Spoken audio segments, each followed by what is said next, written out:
show on ELBC Radio.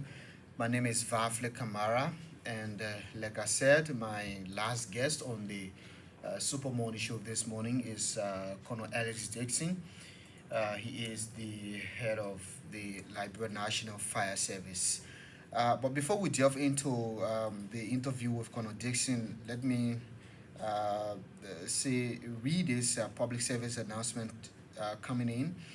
This is to inform the public that the University of Liberia, in collaboration with the National Fisheries and Aquaculture Authority (NAFA), will on Wednesday, today, the 25th of January, officially launch the much publicized Fisheries Science degree program at the main campus of the state-run university on Capitol Hill.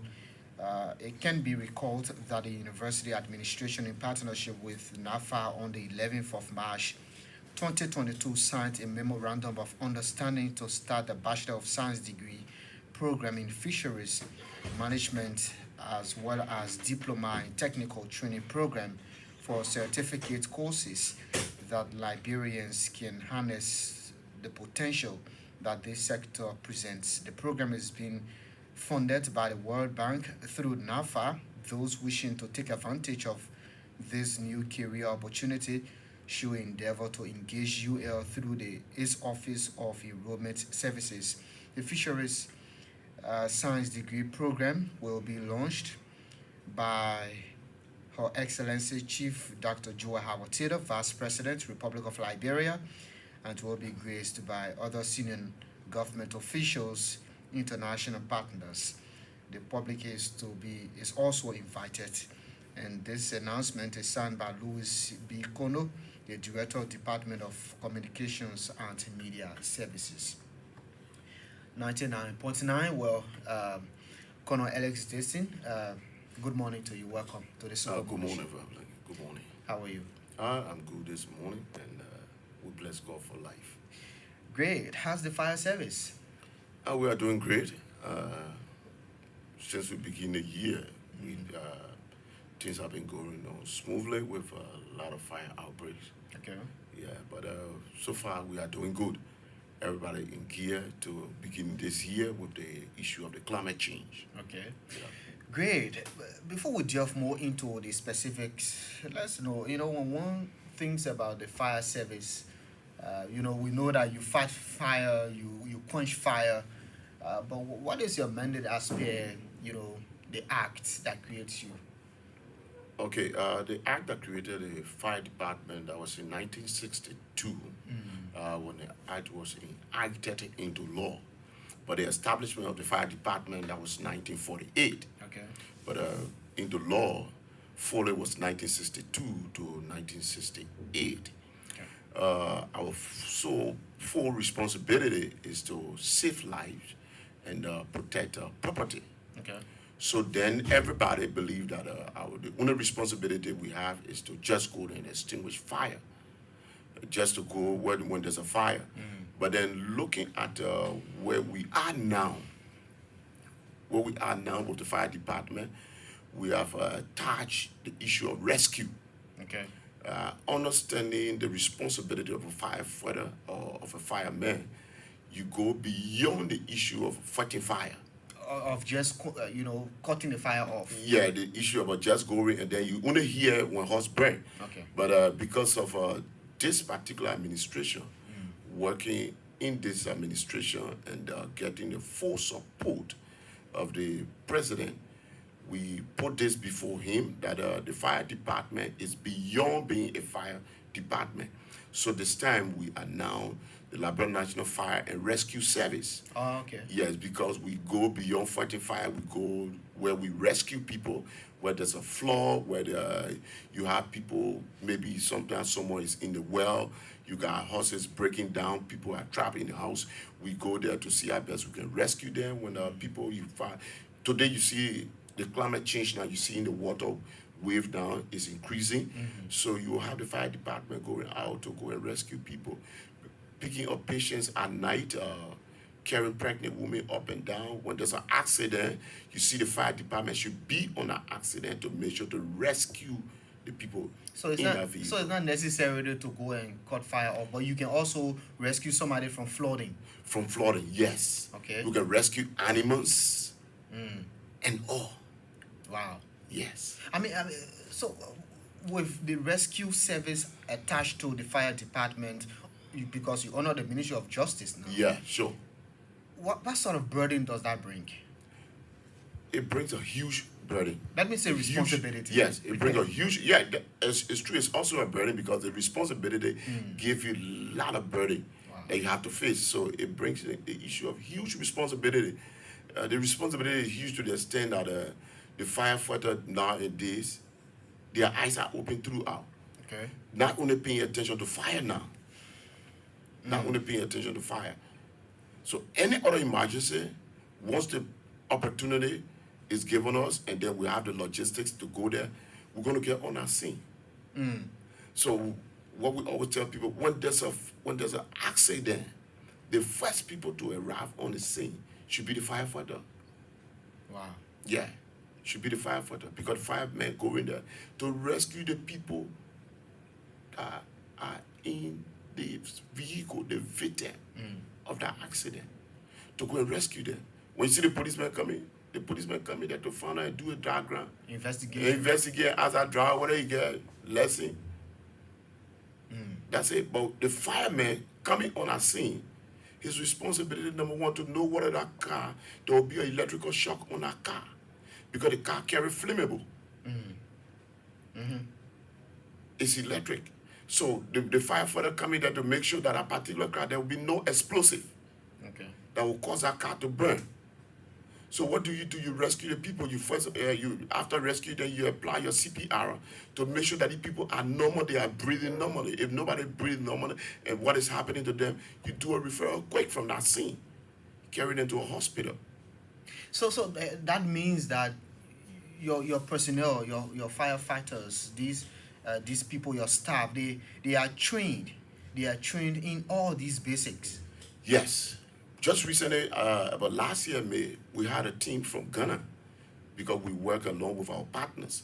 The Ghana Fire Department sent the two best rescue officers from Ghana to Liberia.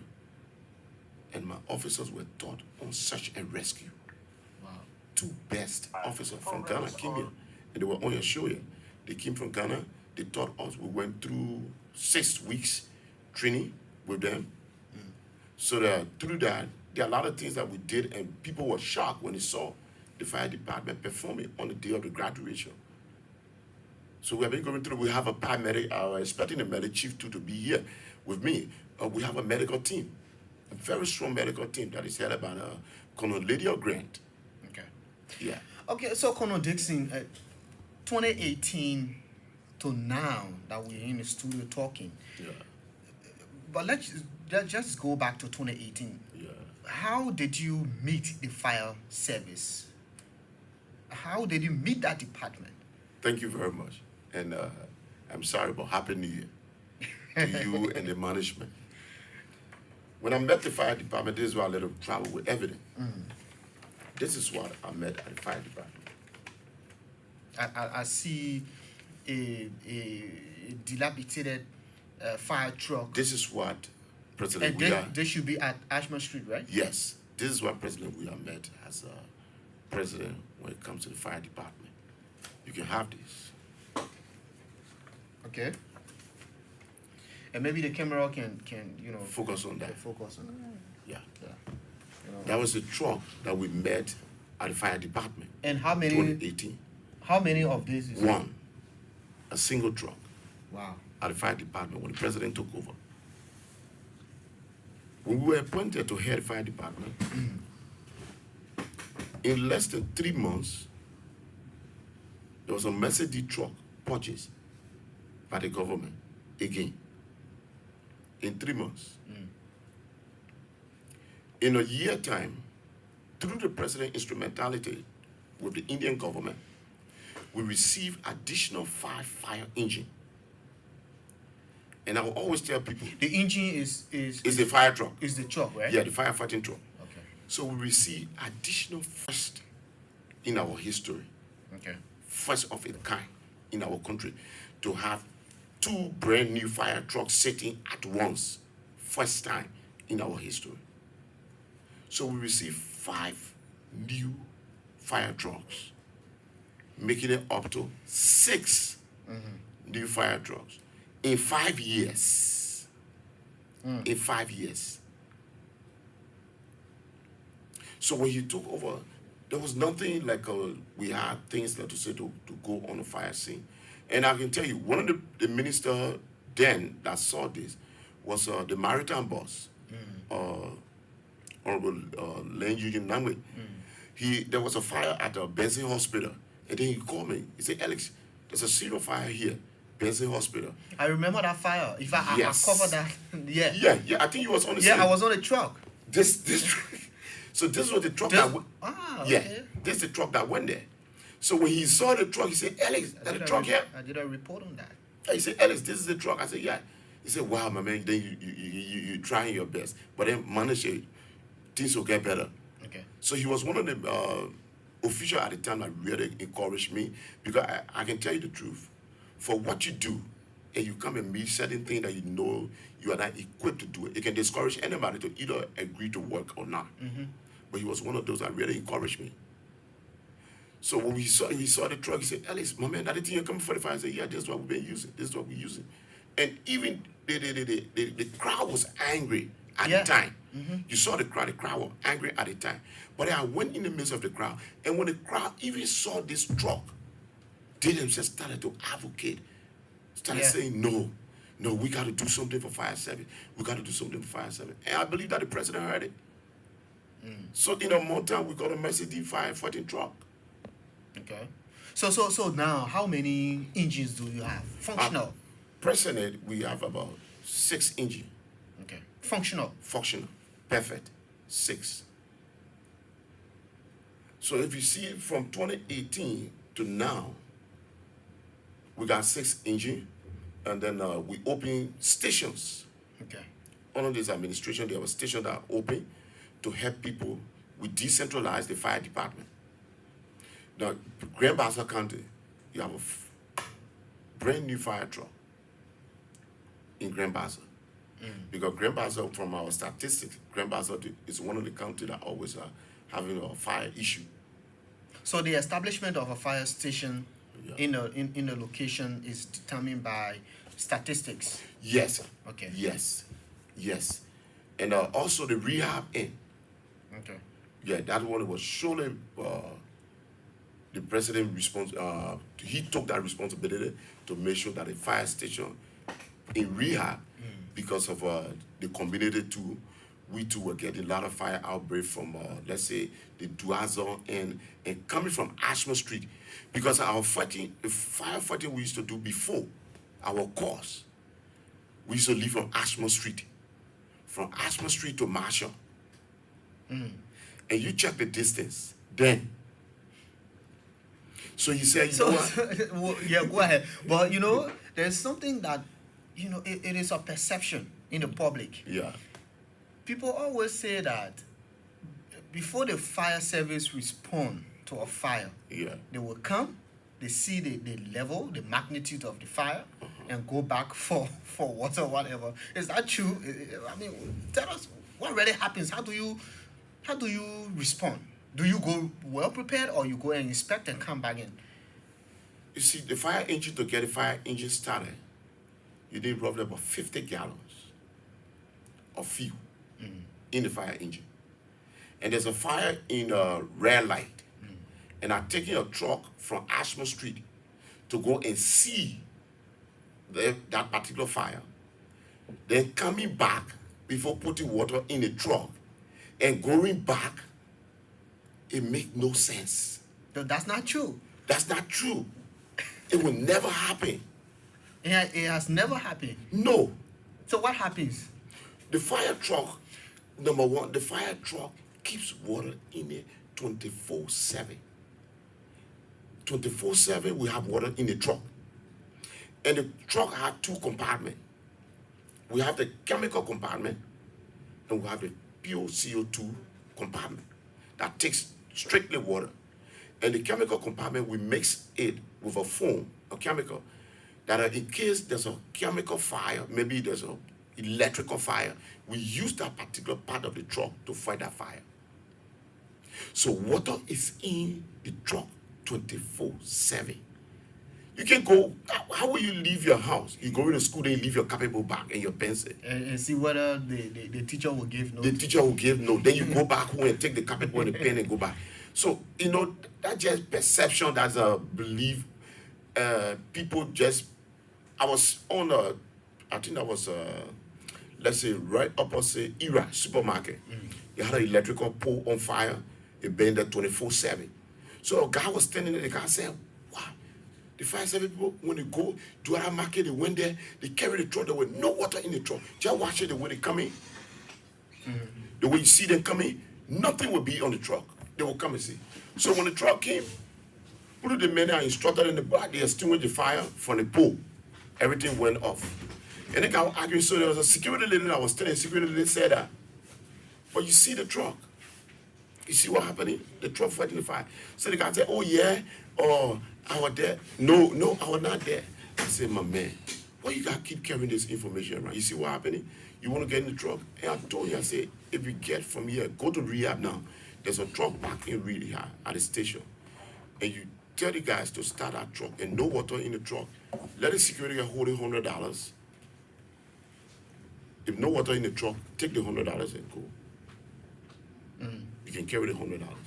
So in practical terms, Colonel Dixon, tell us how do you get information about about a fire outbreak, and how do you go and respond? Okay, now we work with a team. Because it seems as if for almost all of the information that you get about fire service is through maybe somebody call somebody and somebody call you or call you directly and you call your people at Ashmore Street. I mean, the information flow, how do you get it? So we have an emergency number. That is the 114, free of charge. 114, emergency number. Are people already taking advantage of that? No. Why is that? I just don't know, because people don't prioritize safety. People don't prioritize safety. Somebody will buy a land and someone close in the alley saw him, he doesn't care. Because he's not concerned about his own safety.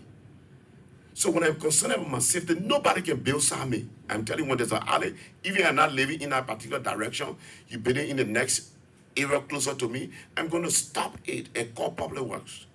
Because my concern is safety. And safety is not about you, it's about your next. So when I'm concerned about safety, I will always have all the safety numbers. When you get at the airport, today you get at Kennedy, the first number you'll see the fire department number at JFK airport in the US. So you see the fire department number. So when people are concerned about safety, they will want to know the safety numbers. So the number is 114. So we get communication, but people will call me directly. And then I will have to call the fire station. And the time it takes for a fire to regenerate, that time going. So what's your advice? Just to have an emergency number and call the Red Fox 114. You can use Orange 114. And another group we are working with is called the Watchman. There's an app. They receive a call from the Watchman station right in a single bell. Watchman receive the call. Watchman will call the fire department. They got a phone now that we have an app, a phone that navigate the entire city. Someone is saying the 114 number doesn't ring. It rings. Anybody want to try it? You try it now. It will ring. You try the 114 now, it will ring. So how has that gap, the information gap, that somebody will have to call you, even you directly as the head of the fire and rescue service, Yeah. They have to call you. So in a worst case scenario where your phone is off, they don't get you, and they don't have any, line to the fire service, how has that created or worsened the situation with response? It wasn't a situation in the sense that concern again. Because when there's a fire and then you call me, you can get me, you trying to see who you can get it. Maybe you try the police, which is 119. You try the police and also maybe get a watchman number, my watchman number, and you call them because they run the entire system when it comes to the movement of the fire truck. So when you call me and say I should come to ERBC, Varley, just tell me ERBC. I'll put it on the phone, and the phone will direct me directly to ERBC. But because of the issue of numeric system on our homes, so it may not take me to your house directly, but it will bring me straight to ERBC. Then maybe the nearby house now will tell me, yeah, the fire is here.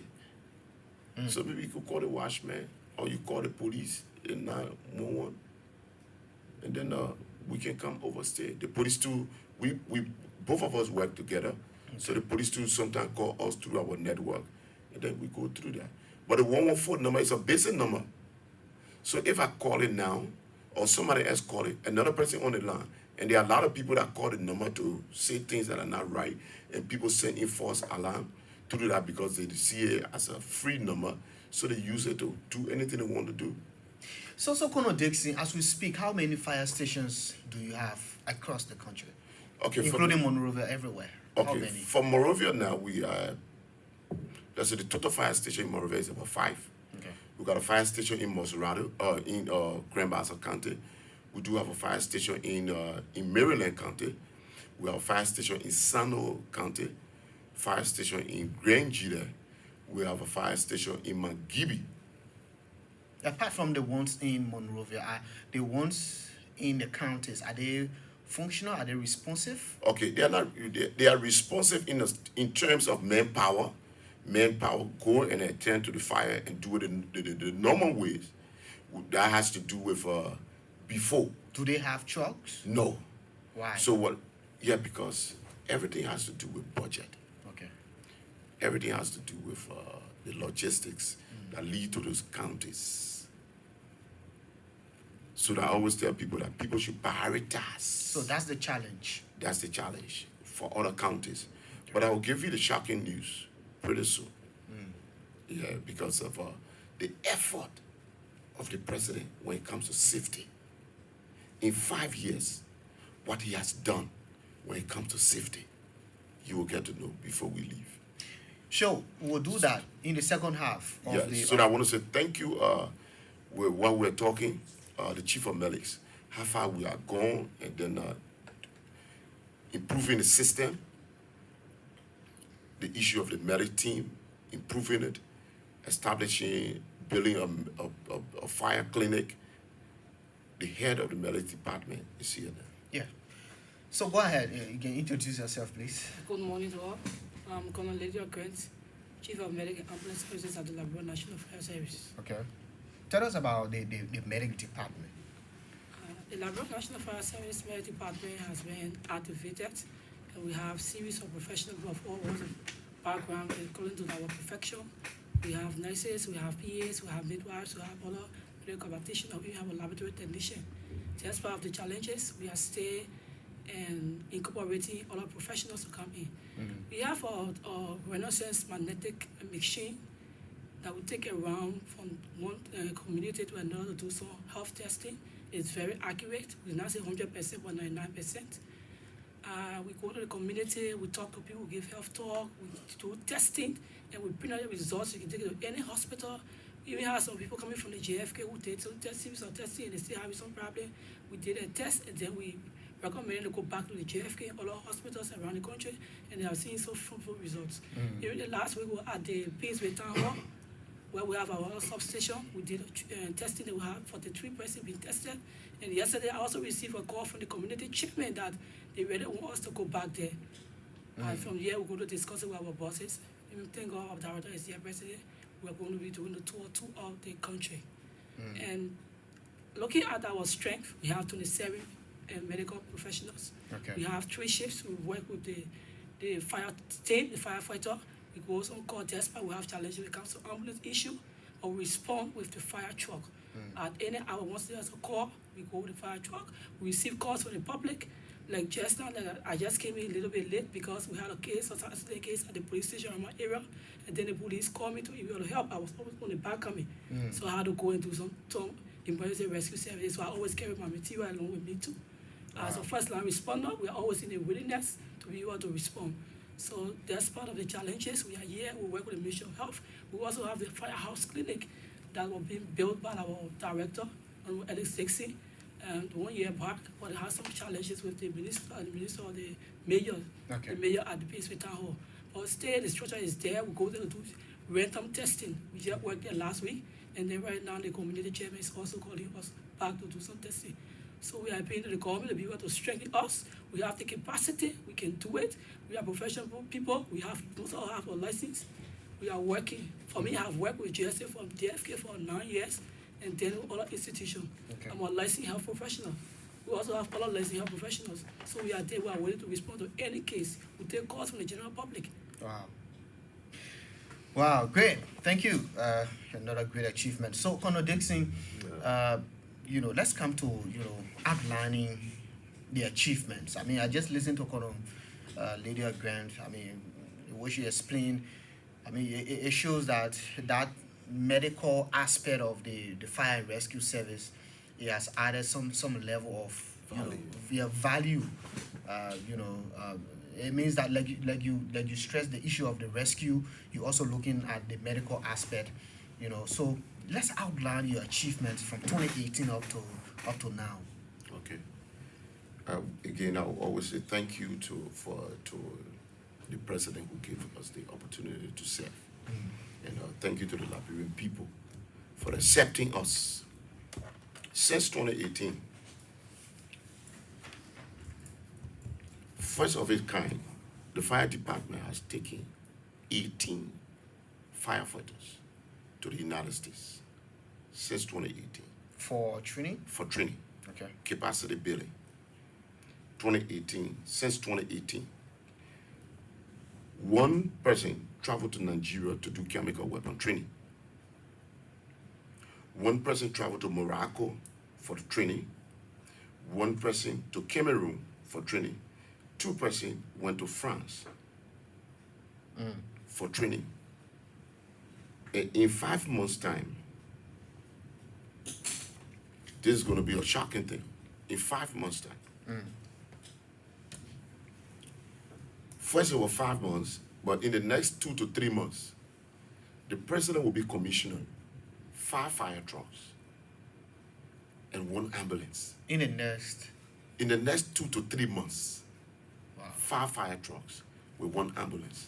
Mini fire truck, because his concern is about the community. He said, Ellis, you know what? The community, the roads are smaller for the communities. So you need to see our best. What can we do to get truck into the community? Like I drove here, I passed all the back road to come here. But then when I sent for the truck to come here, the truck won't make it because of the size of the community roads. Okay. So he said, what we're going to do, let's get a smaller fire engine that can navigate the communities, that can enter into West Point, enter into Clarendon, Slipway, Nugutown. So we believe in highly that in the next 2 to 3 months, the president will be commissioning 5 fire trucks, mini fire trucks, and an ambulance. In 5 years, you receive 11 fire engines. In 5 years. So what that tells you is the concern of safety for the people of Liberia. The way it tells you that this president is concerned about the safety of the people. So what can I do when it comes to this? We talk about climate change. The climate change today, you see what is happening. Last night, you heard the sound of that heavy rain last night. And people were shocked this morning. Some people didn't really wake up at that time. So we are expecting 2 to 3 months, 5 new fire engine with an ambulance that he will be commissioning because of his interest when it comes to safety. So from last year, 2022, Yeah. how many statistically now?